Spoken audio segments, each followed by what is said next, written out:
অঙ্কিতা আর welcome to a new blog. আর আমি এখন কোথায় দাঁড়িয়ে আছি গেস করো। দেখো তো আশপাশটা দেখে চিনতে পারছো কিনা আমি কোথায় দাঁড়িয়ে আছি, গেস করো। ওকে চলো আমিই বলে দিচ্ছি। আমি এখন দাঁড়িয়ে আছি কুমোরটুলিতে। দেখতেই পাচ্ছ তোমরা কি প্রচণ্ড রকমের ভিড়। আর আমি এখন চলে এসেছি কুমোরটুলিতে গণেশ ঠাকুর কিনতে। তো গণেশ ঠাকুরও কিনবো আর তার সাথে তোমাদেরকে ঘুরেও দেখাবো গণেশ পুজোর প্রস্তুতি কতদূর এগোলো, কেমন চলছে। তো চলো ঘুরে দেখা যাক। দীপঙ্কর তো দাম দর করা এখন শুরু করে দিয়েছে, তো দাম দর করুক আর আমি তোমাদের সাথে চলো একটু গল্প করি আর তোমাদেরকে একটু ঘুরে দেখাই। কাল বাদ পরশু তো গণেশ পুজো, তো দেখতেই পাচ্ছ কুমোরটুলিতে শুধু যেদিকেই তাকাচ্ছি সেদিকেই শুধু গণেশ ঠাকুর আর গণেশ ঠাকুর। চারিদিকে এত গণেশ ঠাকুর না যে অনায়াসে তোমার মনে হবে কলকাতা কিন্তু কোনো অংশে মুম্বাই থেকে আজকাল কম যায় না। এত গণেশ পুজো কিন্তু আগে কলকাতায় হতো না, কিন্তু এখন তো অলিতে গুলিতে পুরো বারোয়ারি দুর্গাপুজোর মতন ক্লাবগুলো বারোয়ারি গণেশ পুজোও করছে। আর কিছু বছরের মধ্যেই আমার মনে হয় গণেশ পুজোর ক্ষেত্রে কিন্তু কলকাতা মুম্বাইকে জবরদস্ত টেক্কা দেবে। নানান ধরনের সাইজের গণেশ ঠাকুর দেখতেই পাচ্ছ তোমরা, এখানে বড় আছে, মাঝারি সাইজের আছে, ছোট আছে, যার যেরকম দরকার। কারণ এখন তো বাড়িতেও গণেশ পুজো হয়, আমরাই যেমন গণেশ পুজো করে থাকি। তবে আমাদের বাড়িতে কিন্তু আমরা এই 1-2 বছর নয়, গত 9-10 বছর ধরে কিন্তু আমরা বাড়িতে গণেশ পুজো করি। এই হিড়িকে কিন্তু আমরা পুজো করি এটা ভেবো না, আমাদের বাড়িতে গণেশ পুজো বহু যুগ আগে থেকে হয়। তো এখন চলো তোমাদের দেখতেই পাচ্ছ গণেশ পুজোর প্রস্তুতি কিন্তু খুব জোর কদমে কুমোরটুলিতে চলছে। প্রত্যেকটা মৃৎশিল্পীর ঘরে ঘরে কিন্তু এখন শুধু গণেশ ঠাকুরই বেশি করে চোখে পড়ছে। হ্যাঁ, দুর্গা ঠাকুরও আছে, কিন্তু গণেশ ঠাকুরটা এখন বেশি করে চোখে পড়ছে। আর এখানে দেখো কি সুন্দর গণেশ ঠাকুরগুলোকে দুর্গা ঠাকুরের সাথে বেঁধে রেখেছে, যেন মনে হচ্ছে গণেশ ঠাকুর মায়ের কোলে বসে আছে। দারুণ লাগছে কিন্তু এখানে এগুলো দেখতে। দেখো আর দেখো কিছু কিছু গণেশ ঠাকুর তো আবার এখানে প্লাস্টিকেও চাপা দিয়ে রেখেছে, কারণ এখন যা বৃষ্টি হচ্ছে কে বলবে এটা অগস্ট মাস এরকম বৃষ্টি। ও সেই জন্য কি করবে, ঠাকুরগুলোকে বাঁচানোর জন্য এরকম প্লাস্টিকে মুড়ে মুড়েই রেখেছে। আর ঠাকুরগুলো এত অপূর্ব সাজানো না, জাস্ট দেখে চোখও ভরে যাবে, মনও ভরে যাবে, জাস্ট অসাধারণ। আর এখন মোটামুটি যেহেতু কাল বাদ পরশুই গণেশ পুজো, তাই ঠাকুর সমস্ত কিছুই সাজানো গোছানো রেডি। আর এই দেখো হাঁটতে হাঁটতে এই দোকানটার সামনে চলে এসেছি। এই দোকানটায় না যাবতীয় ঠাকুরকে সাজানোর জিনিসপত্র পাওয়া যায়। আর এই দোকানটায় এত ভ্যারাইটি অফ মালা পাওয়া যায় যেগুলো তুমি তোমাদের পাড়ার বা এরিয়ার দশকর্মার দোকানে পাবে না। নানান ধরনের মালা, মানে চোখ ধাঁধিয়ে যাবে, মনে হবে কোনটা ছেড়ে কোনটা নিই। আর চাঁদমালা কি আর বলবো, অপূর্ব। আমি তো এখানে এত সুন্দর সুন্দর চাঁদমালা না, তো এখান থেকেই চাঁদমালা ঠাকুরের মালা সব কিনে নিই। আর এই দেখো এখনও কিন্তু গণেশ ঠাকুরের তৈরির কাজ কিছু কিছু মৃৎশিল্পীর ঘরে চলছে। অনেকের ঘরেই তৈরি পুরো কমপ্লিট হয়ে গেছে, বিক্রি করার জন্য রেডি।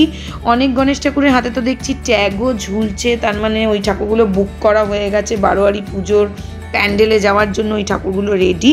আর অনেক ঠাকুর কিন্তু এখনও তৈরি হচ্ছে, বিকজ এখনও হাতে আরও 2 দিন মতন সময় রয়েছে।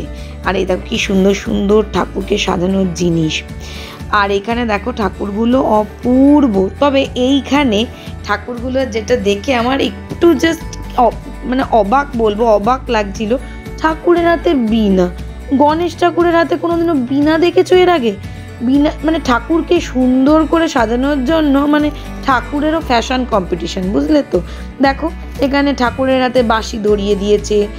আমি এত বছর জানতাম গণেশ ঠাকুরের বাহন হচ্ছে ইঁদুর, এখন তো দেখছি গণেশ ঠাকুরের বাহন ময়ূরকেও বানিয়ে দিয়েছে।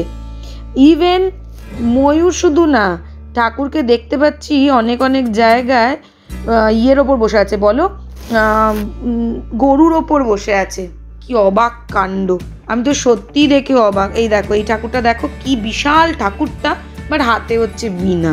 মানে ঠাকুরেরও এখন ফ্যাশন কম্পিটিশন, বুঝলে তো। পুজো আসছে, মামার বাড়ি আসছে গণেশ ঠাকুর, একটু ফ্যাশন করবে না হতে পারে। এই দেখো এই ঠাকুরটাই একটা গরুর ওপর বসে আছে, মানে বাহন হচ্ছে গরু। তো আরেকটা এখন অ্যাকচুয়ালি আমরা তো ঘুরছি আর ঠাকুরও খুঁজছি, সাথে সাথে তোমাদেরকেও দেখাচ্ছি ঠাকুর, আর সাথে সাথে আমার বাড়ির জন্যও ঠাকুর খুঁজছি। তাই এই একটা দোকানে ঢুকলাম যেখানে ছোট্ট ছোট্ট ঠাকুর আছে, কিন্তু এত ছোটও আমার ঠিক পছন্দ হলো না, তাই বেরিয়ে এলাম। আর এই দোকানটাতেও কিছু ঠাকুর আছে। আরেকটা জিনিস যেটা দেখছি, আমার জানি না সবার পছন্দ তো সমান নয়, আমার একটু সিম্পলের মধ্যে ঠাকুর পছন্দ হয়। আর এখনকার সমস্ত ঠাকুরগুলোই এত জ্যাবরাভাবে সাজানো, তাই কোনো ঠাকুরই আমার চোখে লাগছিল না।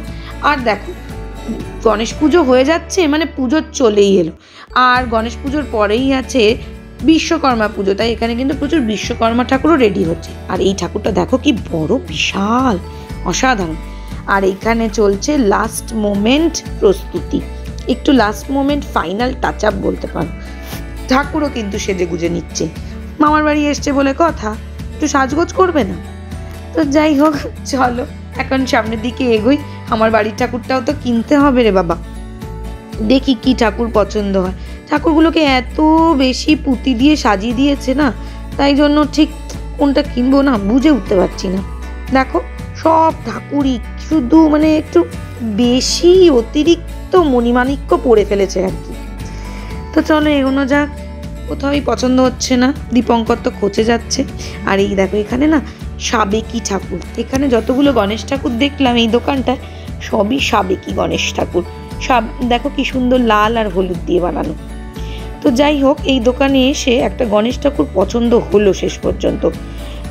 কোনটা হলো আর কোনটা কিনলাম সেটা তোমাদের একদম গণেশ পুজোর দিন দেখাবো।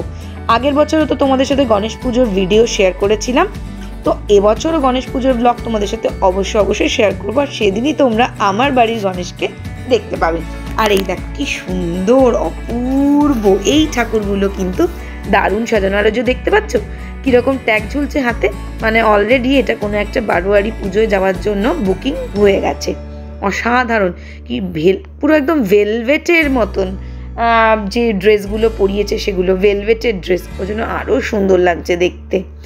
আর এই ঠাকুরটা আমি তো দেখে পুরো অবাক, কি বিশাল ঠাকুর দেখো, বিশাল বিশাল ম্যাসিভ বলতে পারবো। মানে একটা দুর্গা ঠাকুর আমরা এত বড় বড় দেখেছি, কিন্তু গণেশ ঠাকুর এত বড় কলকাতায় সত্যি ভাবা যায় না। বিশাল বড়, বিশাল বড়। এই ঠাকুরটাও বড় কিন্তু অতটাও না, মাঝারি সাইজের। কিন্তু বেশ বড় বড় গণেশ ঠাকুরও কিন্তু তৈরি হচ্ছে, সব যে ছোট ছোট ঠাকুর তা কিন্তু নয়। আর এইটা দেখো, ওইটা কি বড় দেখলাম, এইটা দেখলে কি বলবে বলো, বিশাল। আমাকে তো এই ঠাকুরটার পায়ের কাছে যেন পিঁপড়ের মতন লাগছে, কি বিশাল ঠাকুরটা। দেখো পেটটা দেখো গনু বাবার, এখনো একে জামা কাপড় পরানো হয়নি, শুধু এখনো ফিনিশিং হয়নি। বিশাল ঠাকুর, বিশাল। তো বুঝতেই পারছো কলকাতা কিন্তু পুরো মুম্বাইকে টেক্কা দেওয়ার জন্য রেডি হয়ে গেছে। আর 2-3 বছরের মধ্যে কলকাতাতেও কিন্তু মুম্বাইয়ের মতনই বড় করে গণেশ পুজো হবে। আর তখন আমার মনে হচ্ছে গণেশ পুজোতে এখন একদিন ছুটি পাই, তখন বেশ ভালো 2-3 দিন ছুটি পাওয়া যাবে মুম্বাইয়ের মতন। আর এই বছর যেটা আরেকটা জিনিস খেয়াল করে দেখতে পাচ্ছি, এই বছর কিন্তু প্রত্যেকটা মৃৎশিল্পীর ঘরে ঘরে অনেক দুর্গা ঠাকুর, যেটা গত বছর ছিল না। নেক্সট আরেকটা ব্লগে আমি তোমাদের সঙ্গে দুর্গা পুজোর প্রস্তুতি শেয়ার করব, তো অপেক্ষায় থেকো কিন্তু। তো চলো, আমার কিন্তু গণেশ ঠাকুর কেনা হয়ে গেছে। আর এই দেখতেই পাচ্ছ দীপঙ্কর পুরো এক্সস্টেড হয়ে গেছে, গণেশ ঠাকুরটা নিয়ে দাঁড়িয়ে আছে। আর দেবাশিস গেছে গাড়িটা আনতে।